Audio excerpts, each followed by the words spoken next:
Thank you for attending this breakout session. This session is filled with powerful information to help improve your health and empower you. Radio Free 102.3 KJLH. We are you.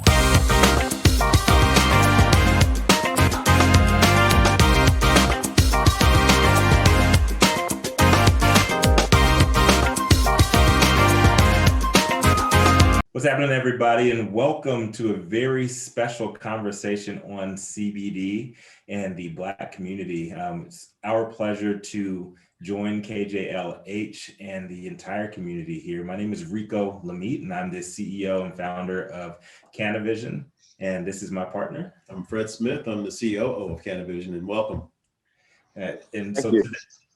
Absolutely. We are in partnership with Califia Gold Club and Eddie Washington. He is our partner over there. Eddie, you want to give us a quick introduction to who you are and the Gold Club, what you got going on there, and then we're going to introduce our panelists today.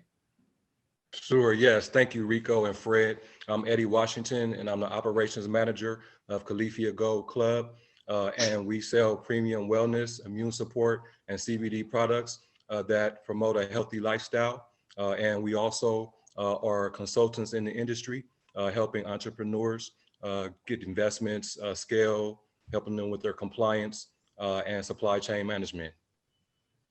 Excellent. So very happy to join you with this conversation today. It's very important. We talk about this opportunity. We talk about this medicine that's available to our communities, and we just get the word out on to everybody at home and get a little bit of education in there and answer any questions that the folks might have as well. So I'm going to introduce our panelists today. We have an all-star squad up with us this morning, and we have Cheryl Murray Powell, Esquire. She's the president of Green Sustainable Strong LLC. We have and Calumet Ali, MD, CEO of Cannabis. And we have also Miss Kindness Ramirez. So she's the founder of Club Kindness, huge stalwart in the cannabis community here in Los Angeles. And we're going to be talking a little bit about cannabis, CBD, the opportunities.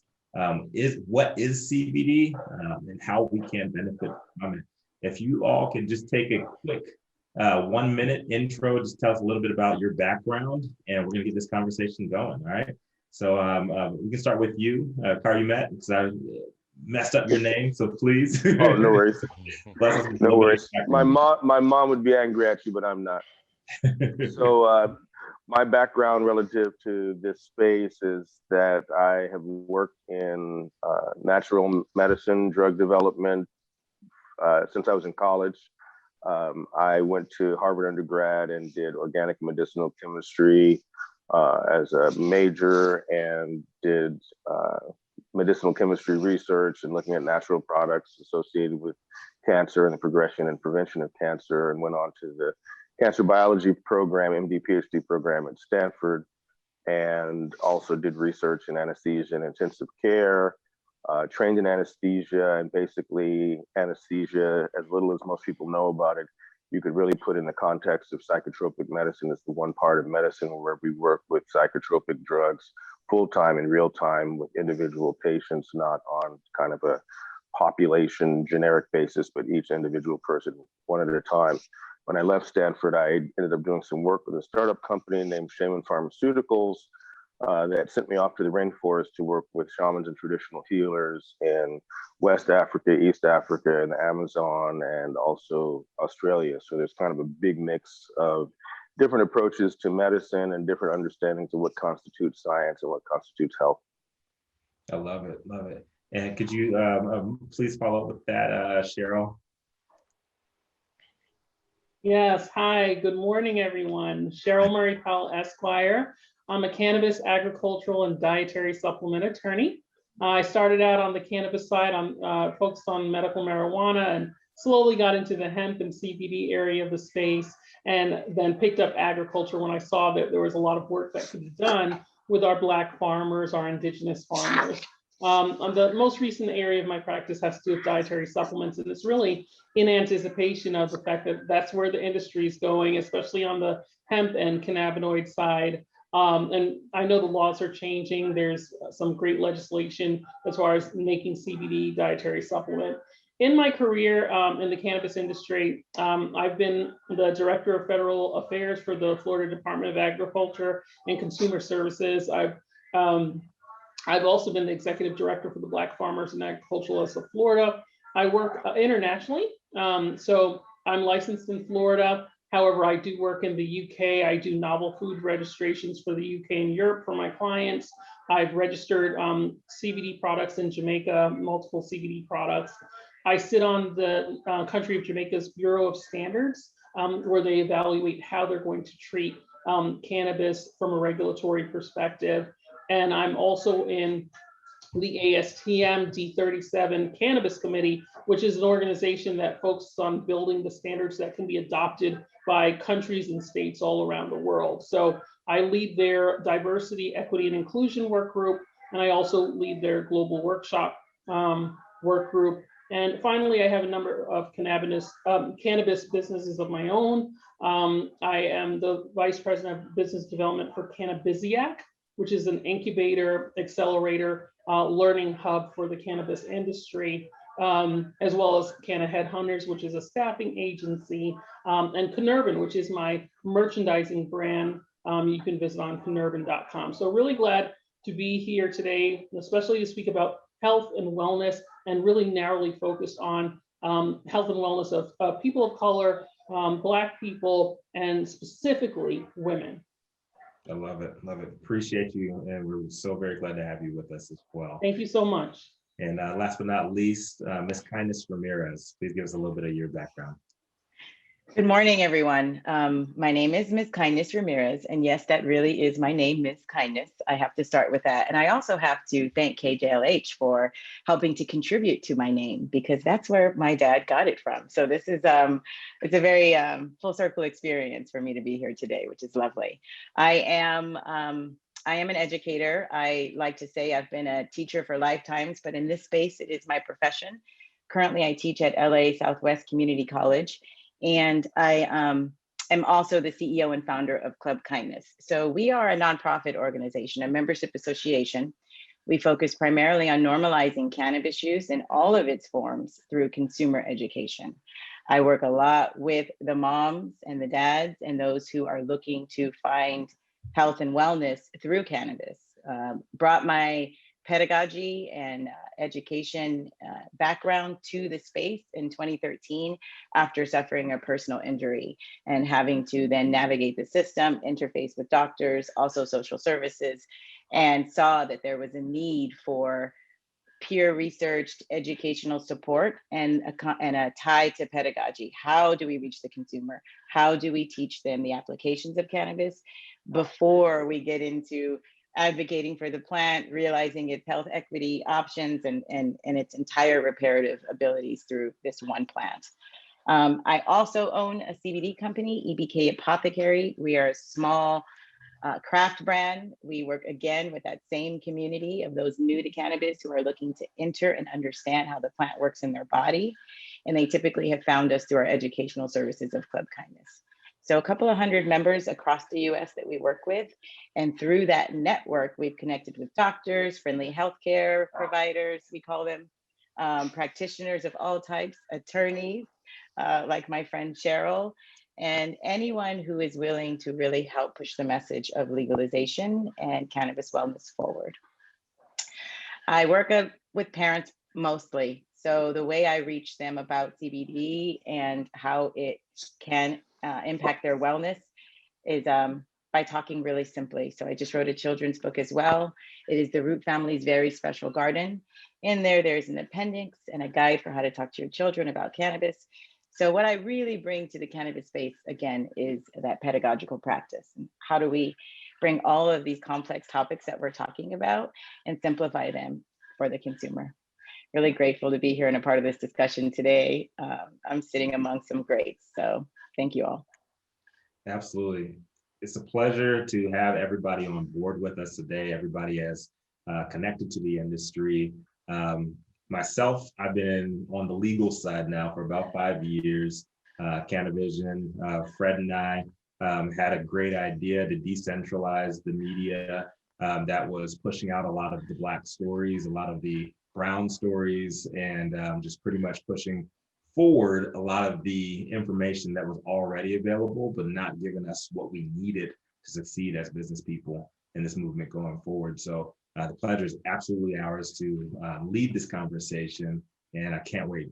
I can't wait to hear what you guys have to say about some of these topics that we have today. All right, so the cannabis industry, we know that it has been built, like everything else in our country, on Black bodies, right? Currently, we're at a very peculiar space in the, I guess, in the world where it has been decriminalized for the most part globally. America seems to be stuck on what exactly is cannabis. About 3-4 years ago, what really popped up was CBD. And that's what we're gonna be talking a little bit about today. Anybody wanna just give us a brief introduction to what CBD is and what it is not? I'm happy to start, and then I'm sure Doctor will jump in there and if that's okay. Yeah, So in the cannabis plant, there are several hundred different compounds and cannabinoids. Just like any plant, we have a bunch of little parts that make it all work together so wonderfully, like our bodies, if we imagine our endocrine system or circulatory system. Within there are cannabinoids.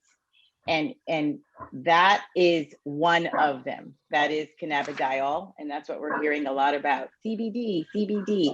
So I like to really articulate that is one cannabinoid. However, what we're hearing now a lot more about is full spectrum CBD. And the assertion is that it's healthier to take it in that form. And that includes all of the cannabinoids in the plant, but primarily CBD with less than 0.3% THC. And so a lot of the products on the market are somewhere between that full spectrum or all the way down to an isolated form of the one cannabinoid, CBD. Anybody else want to hop in there and tell us what CBD is not? Sure. I can. So, and please, if I go on too long, please feel free to interrupt me, because this is a mind-altering substance, the concept of cannabis. So CBD, as Ms. Kindness was mentioning, is one of the components that's found within the cannabis plant. In this culture in which we find ourselves, there's a tendency to try and reduce things down to parts as opposed to accepting things as a whole, and then try and give credit to one aspect as though it created the whole thing. And so even like in history, often you'll hear that, King Solomon built this temple, but in reality, he didn't actually sit out there with bricks and mortar and build it himself. Right. And we tend to give all the credit to the king, to the aristocracy, to the dominant entity, okay? And so we have difficulty within this culture, and I'll say we in a very grand sense, with diversity. And so in cannabis, there are roughly 500 or more bioactive compounds. That means different molecules that have distinctly different structures that all have some sort of physiologic or pharmacologic or health effect on a human. And that's too many for mainstream science and pharmaceutical companies to handle all at once. So people tend to try and reduce it down to, well, what is the one thing that creates this effect? And cannabis historically has been looked at as a get high party drug, when traditionally all the way back to biblical times, it was often a ritual and a sacred ceremony substance. So people associate cannabis and marijuana with getting high, but that has to do with the dosage. And that has to do with the component, primarily THC. CBD, on the other hand, is not intoxicating. And I'm going to take a risk here and tell the truth. It is psychoactive, but it is not intoxicating. And a lot of people are worried about that concept, psychoactive. But I don't even have to go out on a limb in order to tell you that the vast majority, probably 80% of the adult population of the United States this day already have consumed a psychotropic, okay? And not a cannabinoid one. Coffee. Coffee is a psychotropic medicinal plant. Caffeine is psychotropic, Okay, it's psychoactive. What it means to be psychotropic or psychoactive is just that it changes the cognitive function, like the intellectual function, thought function, or the mood of a human being. It doesn't mean getting high. But if you were to extract coffee and take out the caffeine and put it to the side and take it in high doses, like some kids do now, it can cause heart attacks and strokes and those sorts of things. So the plant is never the problem. The plant is not the danger. It's the culture and the habit of the people and their relationship with it. CBD feels safer for people because it doesn't carry that potential of intoxication, and it has a myriad benefits that I could never describe. But in the space of chronic disease, inflammation, arthritis, pain, cancer, traumatic brain injury, neurodegenerative diseases like Alzheimer's, Parkinson's, it's a very huge space because, as Ms. Kindness was mentioning, it interacts with a very specific system in the body that has been paid little attention to and may be the reason behind many of the chronic incurable diseases that we suffer from. This ignorance or lack of attention that's with respect to the medical profession. Right. Lack of access. Yeah, you like to add to that, Cheryl, as well? I think the only thing I would add to that is it's really about cannabinoid nutrition, cannabinoid medicine. So as mentioned, CBD is dominant, like THC is a dominant, but we really need to start looking at, from the cultivation perspective all the way to delivering it to the bedside table or to the shelf, what the other cannabinoids can do besides CBD or along with CBD. So truly understanding the range of that entourage effect and really looking at how we can maximize the effects on the human condition of some of these minor cannabinoids. And I'm really excited about the direction the industry is going with regards to that exploration of the minor cannabinoids and really saying, yes, CBD is fantastic and great and has helped a lot of people, but there's so much that we don't know. Let's put our funding in the direction of learning more about some of the minor cannabinoids, the flavonoids and other compounds of the plant. Absolutely. Yeah, I think at the end of the day, because I'm still relatively a puppy in the industry, I tend to still be more in user centric in the respect that I'm still learning. I typically do it because I have PTSD, so I actually just use it for medication, like just that healing property. I know there are certain words we can't say. So from a consumer centric standpoint, to when I first got into the industry, I didn't know what I should be looking for. I didn't know what was going to happen next. I had a horrible nightmare going to a dispensary, and it was still legal for me to walk around to that was my first real experience, and I was scared. So I think the whole purpose of the collective that we have here is to really just take all of our bits and pieces of it. I look at the truth as one large glass table, and it's been shattered because to the doctor's point, it's another room in the cannabinoid system. Yeah, it's just another room in our bodies, and I'm still learning, and I haven't been in the industry for a year. So the endocannabinoid system. Yes, endocannabinoid system, and then you start hearing L to this, and I'm like, I don't know what all of this stuff means. I want to know if it's going to help me with what I need it for. So I'm really thankful that we're actually having an open dialogue finally about it, and more specifically in our community too, because there's a limited time frame that we have to really get this right, especially if we're going to go to other subjects such as maybe equity. I don't know how far we're going to go to the conversations, but this is a really huge range from all the meetings that we've ever had of people from soup to nuts, A to Z. Right. And Fred and I met at a program that I was running, the largest monthly business meetup in Los Angeles for over a year. We had over between 200 and 300 people a month in LA. We had a little over 100 a month in Orange County. And I was so delighted to have Eddie when Eddie first came out, and I got to meet Eddie to just see more people who look like us at the table and not underground.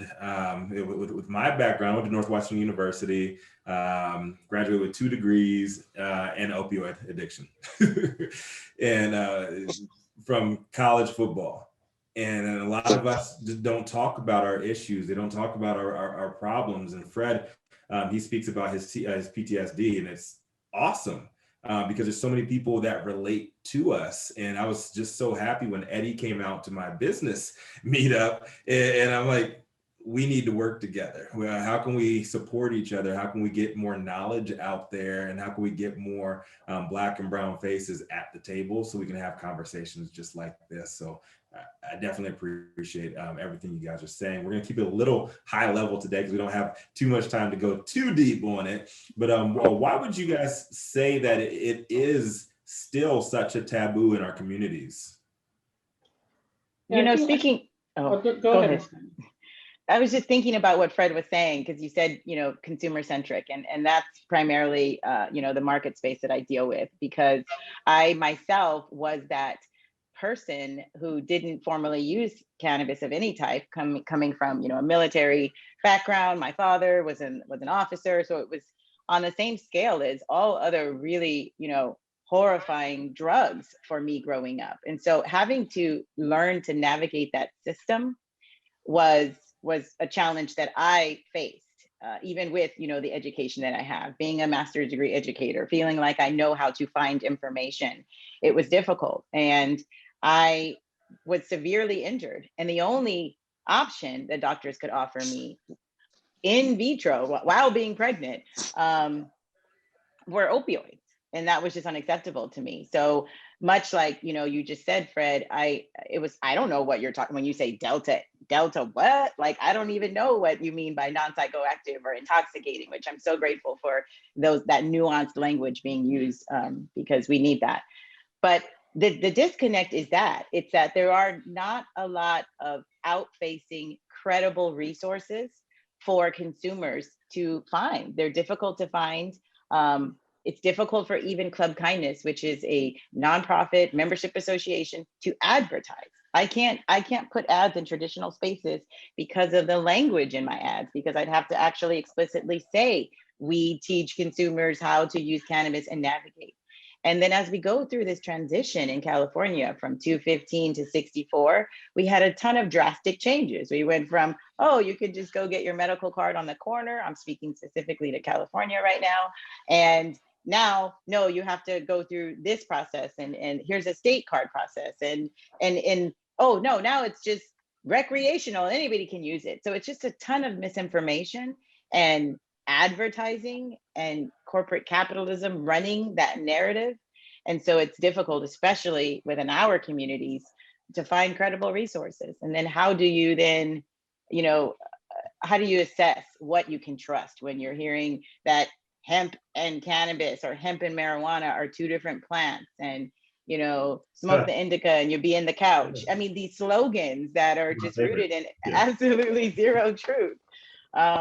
And so, yeah, I'm sorry, Cheryl, you were going to say something right when I jumped in there. Thank you. No, I like what you had to say. And it's great to hear from someone who had their mindset shifted. Like I had believed all the propaganda, all the brainwashing. And when I was enlightened and educated, I understand, and I'm compassionate towards the patients that need me to fight for them. So I love that story. When we talk about the stigma, it's definitely historical, racially rooted, as far as, you know, marijuana in this country, and even the terminology marijuana and its affiliation with the Hispanic community. You know, that's part of it. There was a all-out campaign. Like, you'll see all these political presidential campaigns, and the dollars around that magnify that spending, and that was spent to villainize the plant.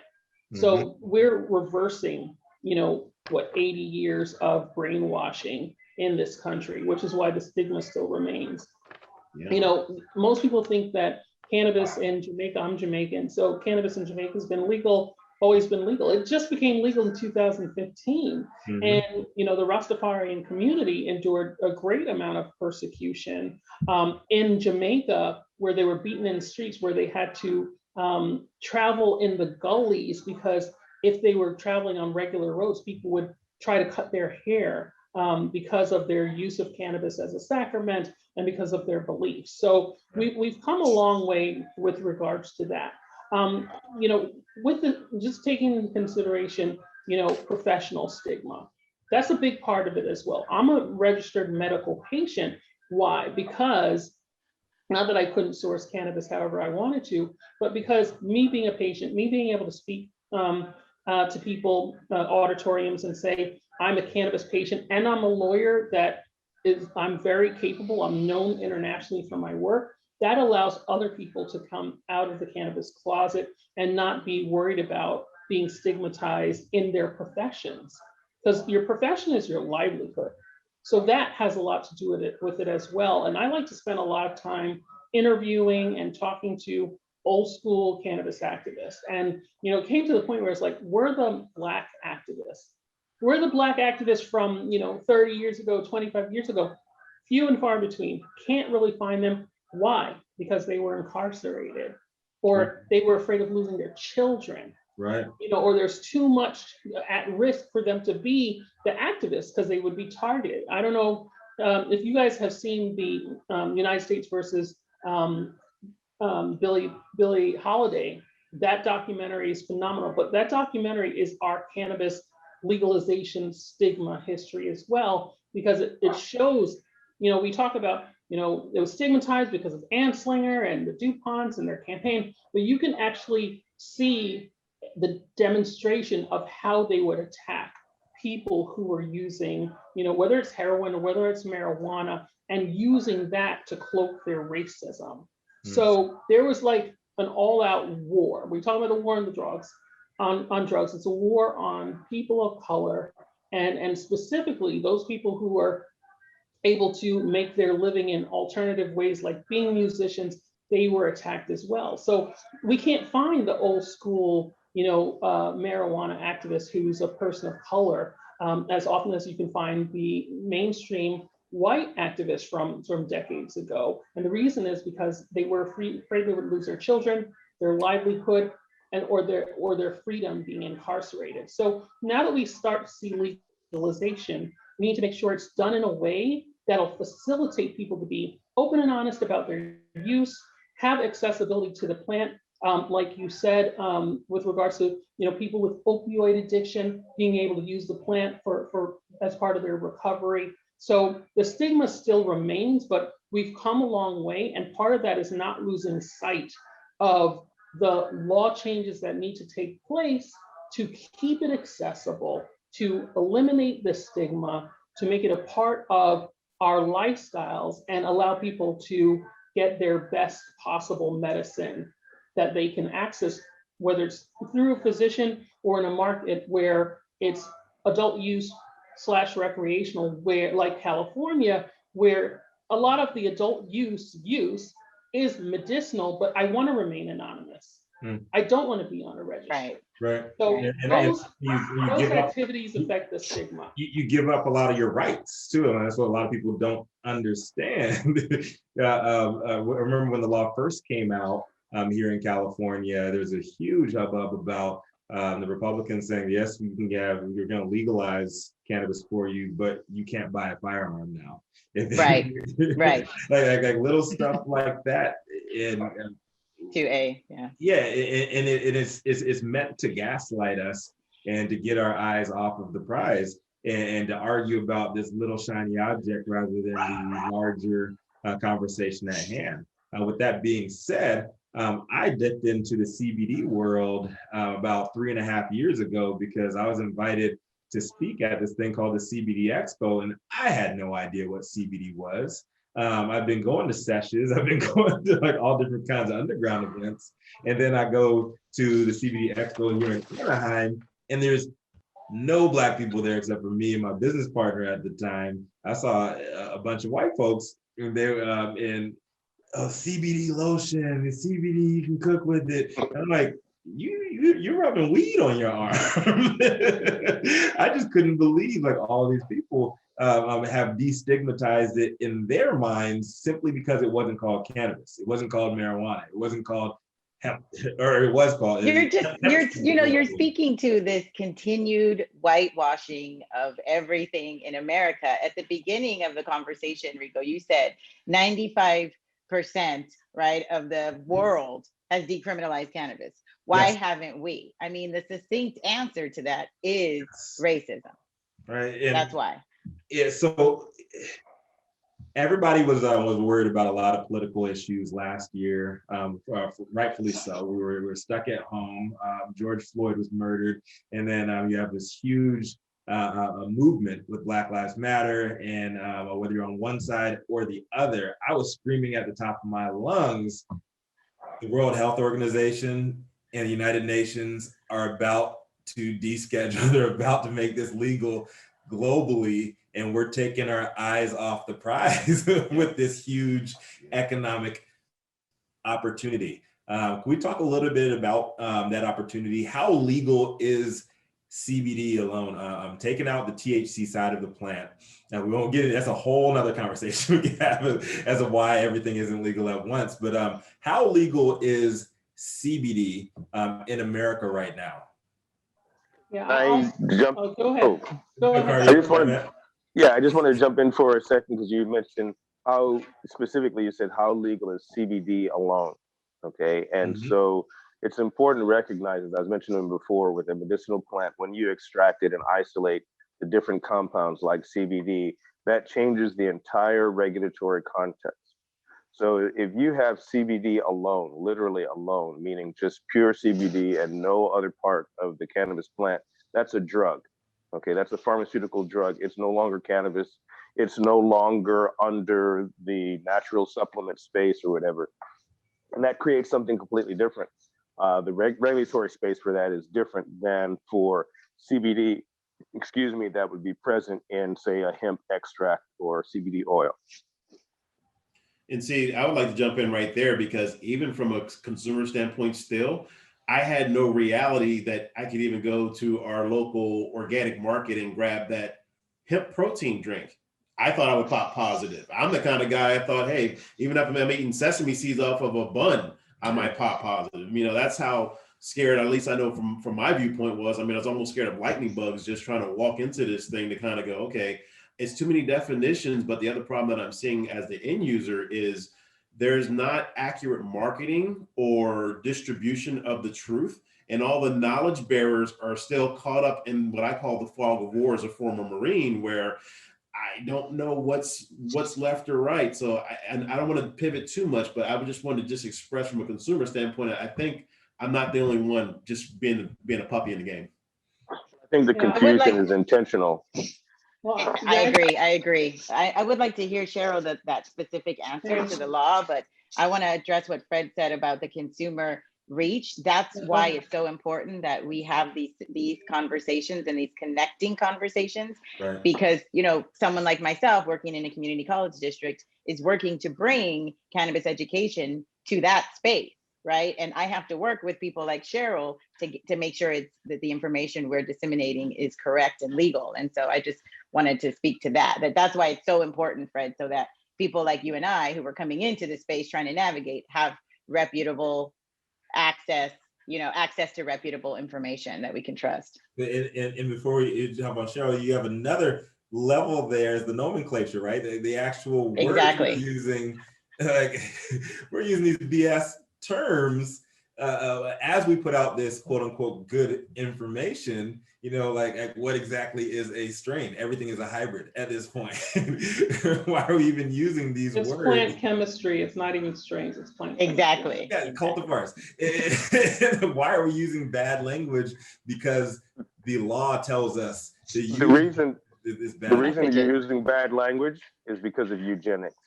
No. There's belief that genetics determines the outcome of anything. A person, a plant, anything has deep roots in Anglo-Saxon culture, Western culture, and that finds its way all the way into botanical medicine. But as Cheryl is saying, it's really about the chemical fingerprint, the chemovar, the cultivar, how the plant is treated. When you stress a cannabis plant, it produces a different spectrum of molecules that then when you extract it, you have a completely different product because these are living entities. It's a living medicine. It's not a chemical medicine from a factory. So what I'm hearing is— Let's hear Cheryl. let's give Cheryl a chance to talk about the how legal is CBD? Real quick. How legal is CBD? I really need to know this. Yeah, thank you so much. I'm very passionate about phytomedicine overall, so I really love to hear this dialogue around nomenclature, about plant chemistry, about different compounds in the plant, and how you can stress the plant, how the handling of the plant. All these things contribute to the outputs of the plant. When we're talking about legality in the United States, at the federal level, we have to give thanks that the Farm Bill of 2014 legalized from a pilot perspective. Farm Bill of 2018 descheduled hemp. Now, the Farm Bill doesn't specifically speak to specific cannabinoids.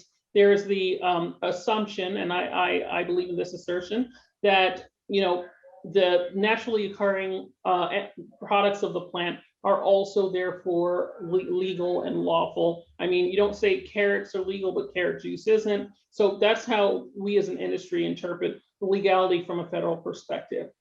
In the Farm Bill, the federal government said we are not going to preempt the state, so they can come up with their own rules of legality. And that's what we're facing right now. So if anyone tells you that hemp or CBD is legal in all 50 states, that is not correct. Each state is empowered and has permission from the federal government to come up with their own approach to it. Fortunately, most of the states have done what they should do, and they put forward some language around that. As established by the Farm Bill of 2018-2014, the threshold which separates hemp from marijuana it's a couple things. So it's sourcing. Did you source from a legal program in the United States? That determines legality. Did you source from an approved hemp program? Whether it's one of the 2018 Farm Bill programs with the USDA, or some states are still using the legacy 2014 guidelines, which is perfectly legal, perfectly fine. But that distinguishing point is, where was the material sourced from, and also your THC level, your Delta 9 THC levels. So 0.3% Delta 9 THC and below would be considered hemp. Above that would be considered marijuana. When you look at the state by state, which is what I get paid for, this is what I do every single day, is, I approach it from the direction of, one, have they legalized hemp in the state, period? We're a lot of the way there, but some states are slower than others. Some states were not cultivating a year ago. So is hemp legal? Do they reference cannabinoids at all, or is it silent? If it's silent, we've always gone with the, gray area rule. If it's silent, then we move forward, we keep doing it, unless there is some type of enforcement, which would put our industry in jeopardy and people's freedom in jeopardy, then we'll hold back. So there's a difference between legality and enforcement from a legal perspective, looking at our growing, emerging industry. Then you have to look at, so if it references CBD, does it reference specific labeling requirements? Because if you're not labeling it, if you're mislabeling product, is it considered adulterated? So something that has too much THC could be considered adulterated. Something that's mislabeled can be considered adulterated and not legal. So there's a real big range of what's legal, what's not legal, which is why you need to work with an attorney, or at the minimum, somebody who's really focused on compliance. Finally, when you're doing that assessment, is it legal in oils and tinctures? Is it legal in food? There are some states where you can have tinctures, but you can't have CBD in food. Right. Is it legal in animal feed or pet products? There are some states where you can have it in food, you can have it in tinctures, but you can't have it in animal products. So do you have to register in that state? If they require that you register your product in that state and you don't, it's illegal. If they require that you register as a manufacturer in that state and you're selling your products, then you're dealing in illegal activities. So it's a very complicated question that I discuss one-on-one with my clients, but I take them through the whole journey of, in order for you to sell in this state, this is what we need to look at. This is what the legislation says, which is now statute. This is whatever department is over it. So some states it's Department of Health, some states it's Department of Agriculture, some states it's alcohol and tobacco. So whatever their rules are, we have to look at that as well. And then we have to look at law enforcement, and their attorney general's perspectives, sometimes even their governor's perspective, in order to make that determination whether it's safe for my client to sell in that particular jurisdiction. This is exactly why we have to have vetted networks to make sure we're working across the supply chain. We have the right people on tap. This is exactly what me and Fred do. So moving along, Fred, you had the next question? Yeah, I was going to ask you a very powerful but simple question. So here's what I'm hearing, because I like to be called the dot connector of all of this stuff.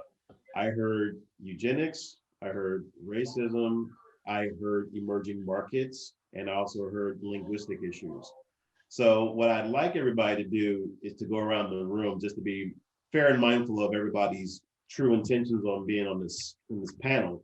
What's the real outcome that you want to have? One person, you only got 30 seconds that from a high level, you want to tell them about the truth about not just CBD, but the approach to the plant itself.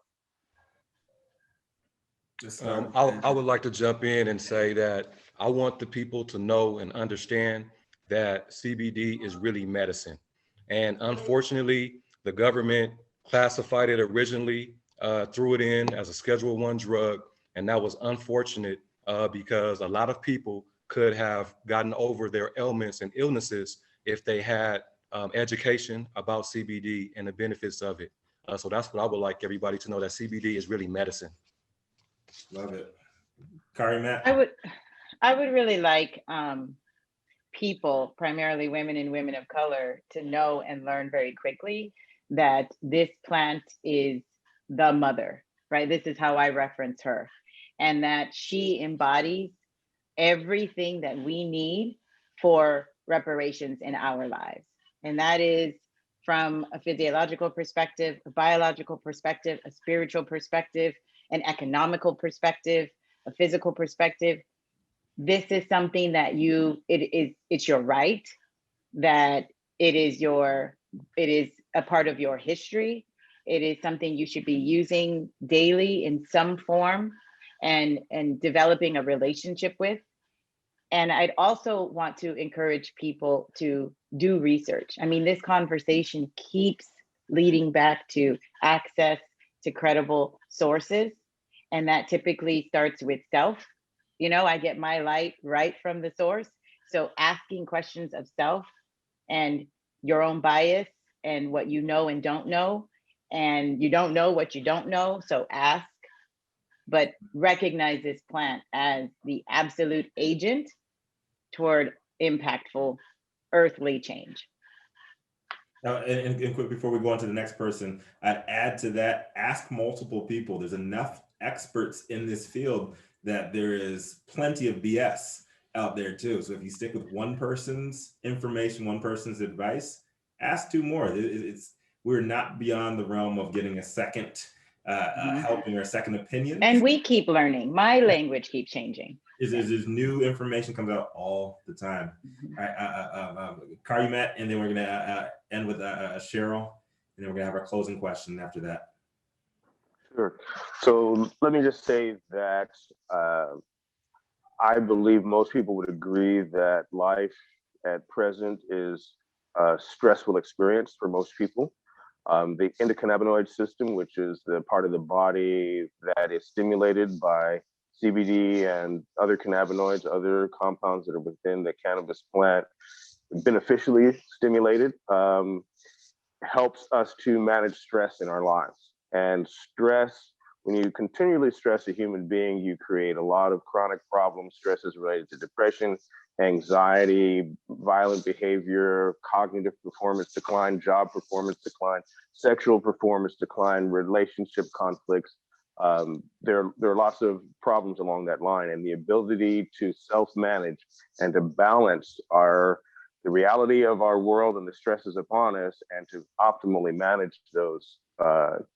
CBD, hemp cannabis, is a great opportunity for people anywhere that are living under any conditions of stress, including things that we might include like oppression, racism, financial stress, COVID stress, all of that.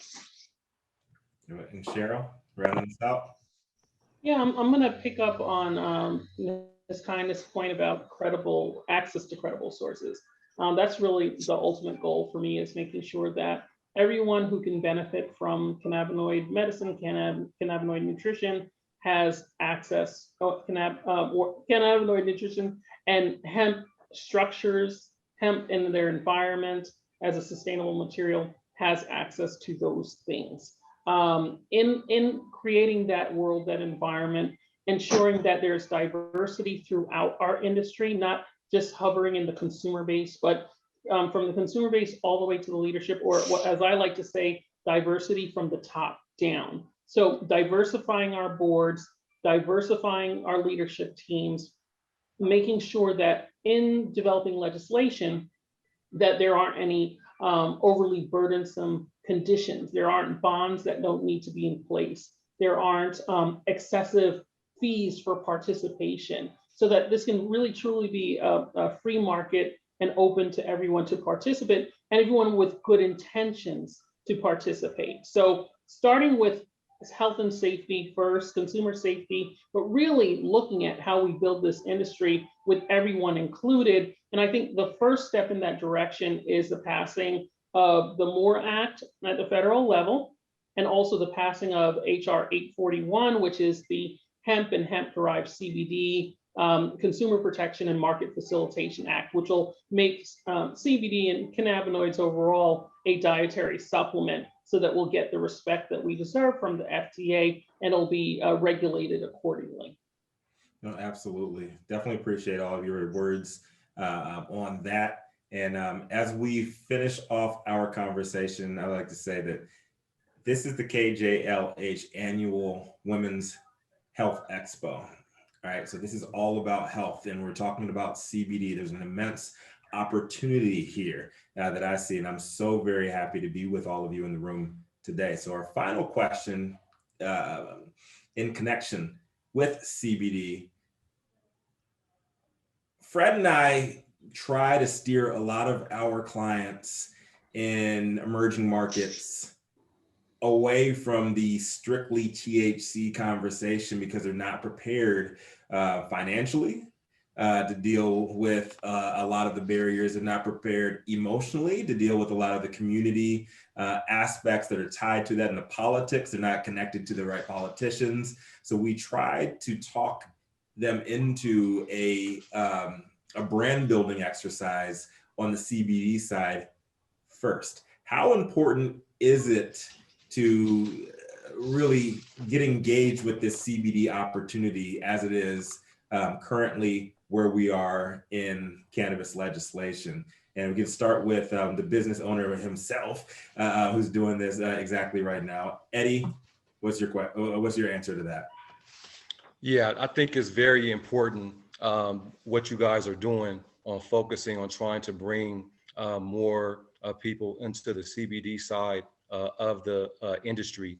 As you mentioned, the other side of the industry, THC side, is filled with a lot of heartbreaks, and there's just not enough capital that people from melanated backgrounds have to enter that space.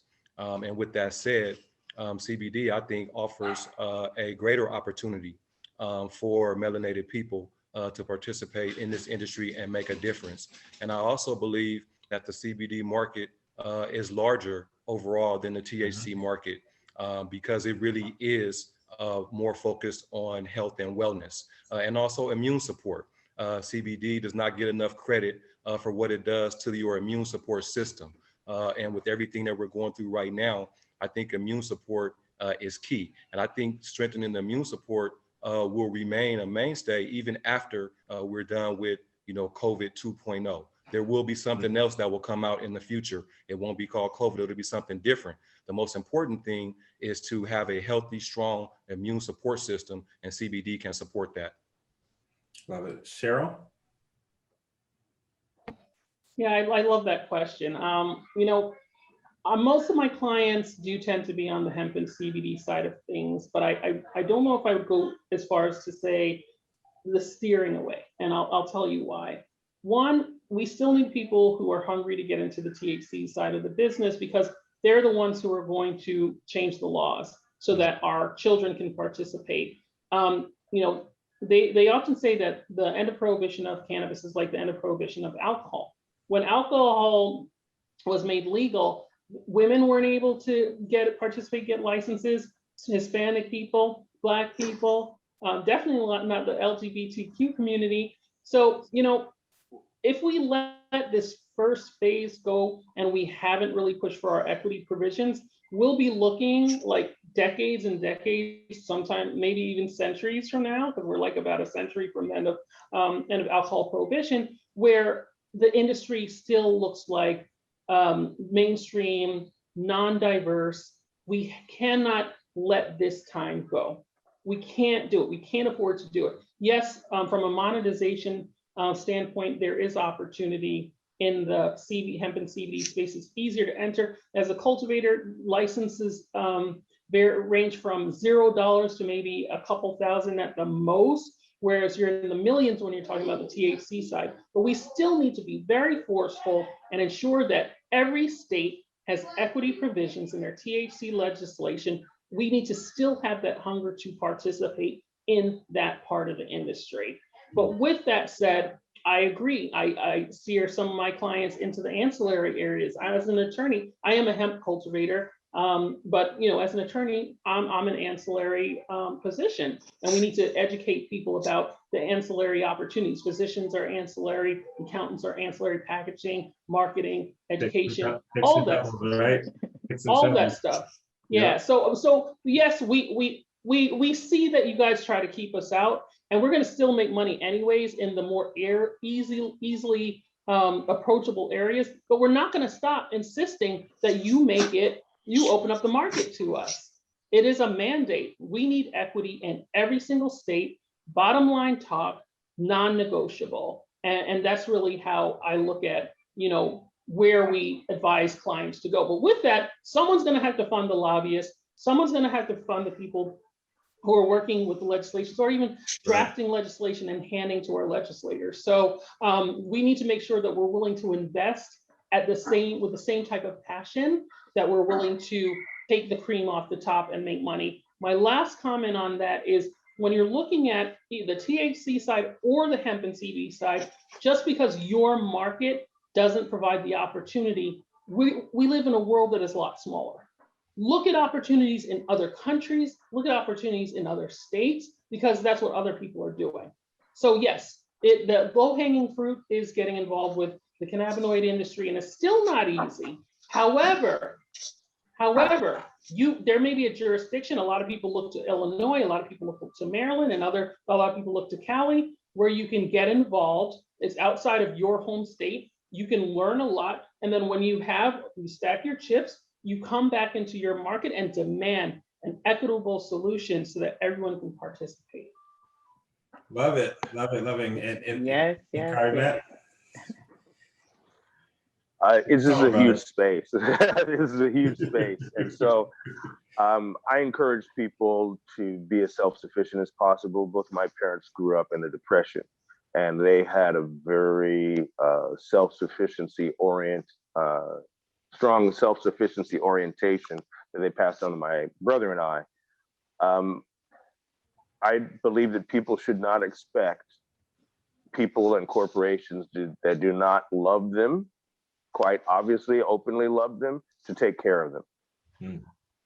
Water, air, sunlight are vital. I wouldn't want someone else to manage my access to water. If you look at Latin American countries where corporations have bought up water rights, people suddenly don't have water. Okay, so the level of human inhumanity towards other humans, sometimes along racial lines, sometimes within the same racial line, is so intense that when there's something as vital as cannabis to the ability to manage life in these times that we live in, as Eddie mentioned, with respect to COVID, and so the immune system with respect to stresses, and of course, COVID is a type of stress. To me, this is a vital opportunity for people of color, for people in disenfranchised contexts in life anywhere in the world, to grasp a bit of physiologic sovereignty, health sovereignty, cognitive, emotional sovereignty, because stress is a killer. Stress diminishes mental potential. Stress diminishes community function, the violence within communities. A lot of that I can direct completely at the stresses that are placed upon our communities, financially, emotionally, culturally. There's a million adjectives for that. CBD, THC, the cannabinoids, the constituents of cannabis, of hemp, there's far too much there for me to squeeze into the remaining time. But let me just throw out as a teaser, the cannabis plant, whether it's hemp or marijuana, the plant actually does not produce THC. The plant actually doesn't even produce CBD, but it does not produce THC. The plant itself, it's the way it's processed that leads to the development of THC. So if people wanted to avoid THC and just have the health benefits of cannabis, the CBD-like health benefits, and even the health benefits that are associated with THC, it's simply a matter of how the plant is processed. But traditionally, in the, I guess, on the non-legal side of the market during Prohibition, it's primarily been processed for consumers that were seeking intoxication. And so, for instance, like hashish and those sorts of forms, and that's where you find high levels of THC. The tricky part is in the regulation, because there's a lot of misinformation between the science side and the regulatory side, and often the lawmakers don't really understand the basis of the plant that they are legislating and regulating. But as I said, it's a big, huge space. But you don't actually produce THC from cannabis until you heat it up. If you don't heat cannabis, there is no THC. So many gems, gems dropped today. I definitely appreciate all of you for coming out today. And we're going to go around the horn one more time so everybody can give their contact information, so everybody can be reached. We need to keep these dollars circulating within our community and keep this knowledge circulating in our communities, and keep these conversations going too, because as all of us know that this game can change month to month, and we have to stay on top of these laws, on top of who's controlling the conversations, and make sure that we are at the table. As you can see with us, we have plenty of seats at the table. We want to make sure we're filling up this room with more and more people who look like us and who don't look like us, to make sure we all know where we all stand. So with that being said, we just go around the horn. We're going to end with Eddie. We're going to go around the horn one more time so everybody can give your contact information and let people know where they can find you. All right, I'll start with Ms. Kindness Ramirez. Yes, and I would like to answer that last question really quickly and just say yes, it is absolutely imperative that we as people of color, melanated people, get involved with the industry in some way. CBD is what I like to call the gateway, and it is imperative that you begin to do research from wherever you are in whatever capacity around this plant, just to get your wheels turning, because through that process, you will find your connection to the plant. It's inevitable. Yes. And how do you find me? I am Ms. Kindness Ramirez. With a name like that, you could literally just put in Ms. Kindness. It's MsKindness.com. That's the best way. And you can connect to Club Kindness that way, my CBD line, EBK Apothecary, my book, and my coaching. So very easy. I'm very grateful to be here. It's so cool that I was named after the kindness in KJLH. Thank you. Love it. And Karimet, please. Sure.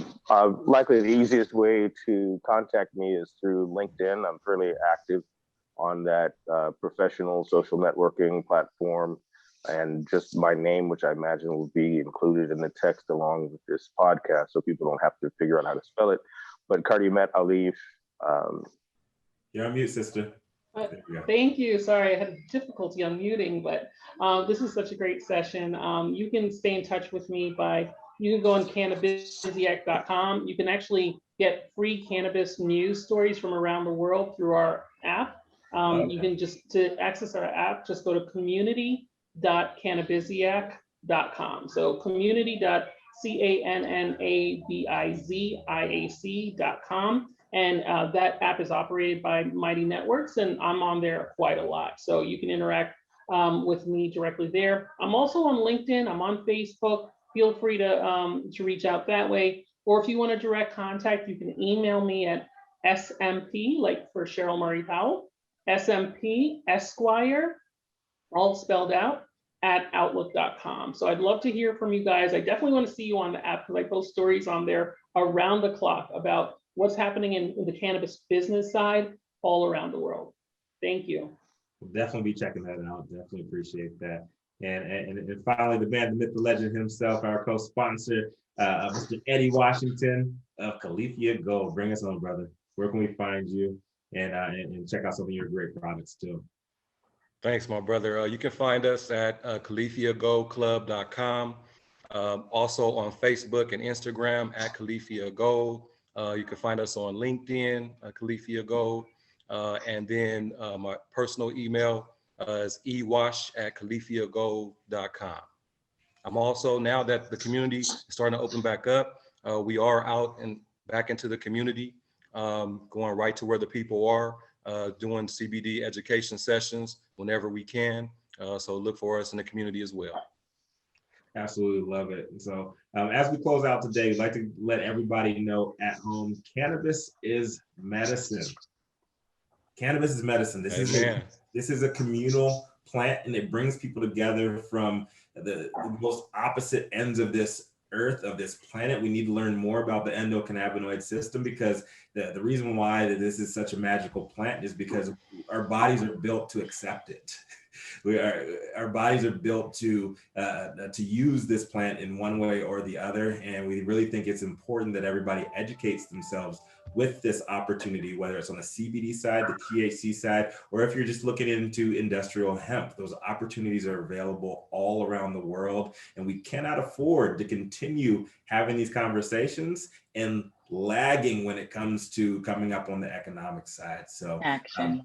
My name is Rico Lamite with Cannavision.com. So that's www.canivision, canivision.com. Make sure you check us out. Me and my partner, Fred Smith over here. And just remember, you look around. I know Rome, it seems like Rome is burning around us, but when life gives you no place else to turn, you can always turn up. Great to have you guys out, and we'll see you guys soon.